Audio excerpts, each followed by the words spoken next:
Hi. അപ്പം 4 മണിയായപ്പോൾ എനിക്ക് എന്തെങ്കിലുമൊക്കെ ഒരു സ്നാക്സ് ഉണ്ടാക്കാനൊരു പൂതി ട്ടോ. എന്തുണ്ടാക്കണമെന്ന് എനിക്ക് ചിന്തിച്ചിട്ടേ കിട്ടണില്ല. എന്തുണ്ടാക്കണം എന്നിങ്ങനെ ആലോചിച്ചിരുന്നു യൂട്യൂബ് എടുത്ത് നോക്കിയപ്പോഴാണ് ഈ ഒരു ഐറ്റം ഞാൻ കണ്ടത് ട്ടോ. പിന്നെ ഞാൻ ഒന്നും നോക്കിയില്ല, വേഗം ഫ്രിഡ്ജ് തുറന്ന് നോക്കുമ്പോണ്ട് അതിൽ മുട്ട ഉണ്ടായിരുന്നു. അപ്പം വേഗം മുട്ട എടുത്തിട്ട് ഞാൻ പുഴുങ്ങി അത് തൊലി കളഞ്ഞിട്ട് വെച്ചിട്ടുണ്ട് കേട്ടോ. പിന്നെ ചെറുതാക്കി സവാള കുനുകുനിങ്ങനെ അരിഞ്ഞതും അത് നെയ്യ് പറഞ്ഞിട്ട് അതിലോട്ട് ഇട്ട് കൊടുത്തു. അതിലോട്ട് ഞാൻ ഇഞ്ചി വെളുത്തുള്ളി പേസ്റ്റും കൂടി ആക്കിയത് ഇട്ട് കൊടുത്തു. പിന്നെ മല്ലിച്ചപ്പും കൂടി ഇട്ട് കൊടുത്തു. അതുപോലെ തന്നെ മസാലപ്പൊടികളാണ് ഞാൻ പിന്നെ ഇട്ട് കൊടുത്തത് കേട്ടോ. മഞ്ഞൾ, മുളക്, ഉപ്പ്, ചിക്കൻ മസാല, ഗരം മസാല ഒക്കെ ഒന്നിട്ട് കൊടുത്തു കേട്ടോ.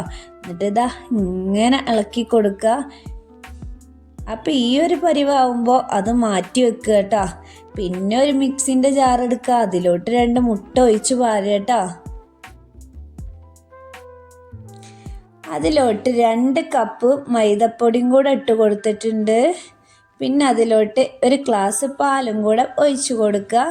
എന്നിട്ട് ലേശം ഉപ്പും കൂടി ഇട്ട് കൊടുക്കുക കേട്ടോ. എന്നിട്ട് നന്നായിട്ട് അരച്ചെടുക്കുക. ഇതാ ഈ ഒരു പരുവത്തിലാവണം കേട്ടോ. എന്നിട്ടൊരു പാത്രത്തിലോട്ട് നെയ്യിട്ട് കൊടുക്കുക. അതിലോട്ട് നമ്മൾ അരച്ച് വെച്ച ഈ ഒരു ഇതൊഴിച്ച് കൊടുക്കുക. ഇതിൻ്റെ മീതായിട്ട് നേരത്തെ ഉണ്ടാക്കി വെച്ച ഉള്ളി ഉണ്ടല്ലോ, അത് ഇതിൻ്റെ മേലെ ഇങ്ങനെ ഇട്ട് കൊടുക്കട്ടോ, ഇതുപോലെ തന്നെ. പിന്നെ നേരത്തെ പുഴുങ്ങി വെച്ച മുട്ട ഓരോന്നായിട്ട് ഞാൻ ഇങ്ങനെ മുറിച്ച് വെച്ചിരുന്നു കേട്ടോ. അപ്പോൾ അതും കൂടെ ഇങ്ങനെ ചേർത്ത് കൊടുക്കുക.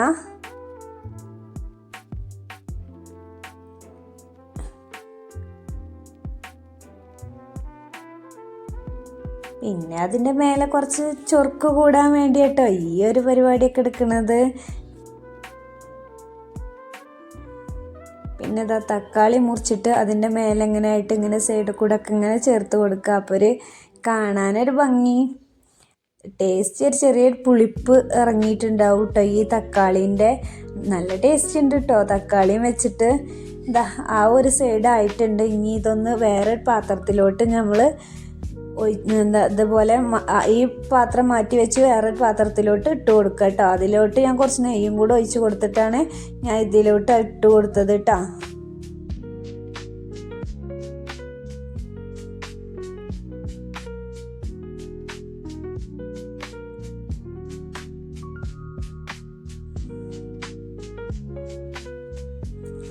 അപ്പോൾ ആ സൈഡും ആയിട്ടുണ്ട്. നേരത്തെ ഞാൻ ഉണ്ടാക്കി വെച്ച ആ പാത്രം തന്നെ കേട്ടോ പിന്നെയും ഞാൻ അടുപ്പത്ത് വെച്ചിട്ടുള്ളത്.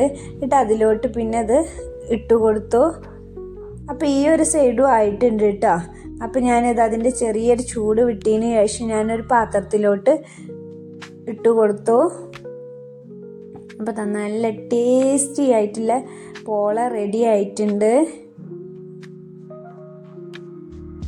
അപ്പോൾ എൻ്റെ വീഡിയോ ഇഷ്ടപ്പെട്ടാൽ ലൈക്ക് ചെയ്യുക, ഷെയർ ചെയ്യുക, കമൻറ്റ് ചെയ്യുക, സബ്സ്ക്രൈബ് ചെയ്യാൻ മറക്കല്ലേ.